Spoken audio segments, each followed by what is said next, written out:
नमस्कार सांग माने जय माँ तारिणी। तो मु तो देखी आमर सब बुलाबुली चलता नुआ वर्ष रे।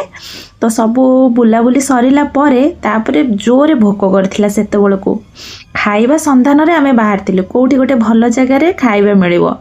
तो मु तो शुणी जे घटगाँ रु घसीपुरा आसवा बाटर पड़े कोहिरा ढाबा आ बढ़िया खाइबा मिले।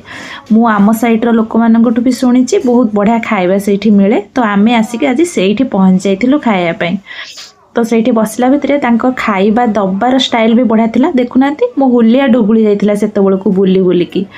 तो ये आंक खाइबा आगे पहुँची गला। देखो से केते सुंदर एटा बेसी भल लागिला शाला पत्र रे से खाया को देथिले। ये भात संगे मटन नहीं आसतिले।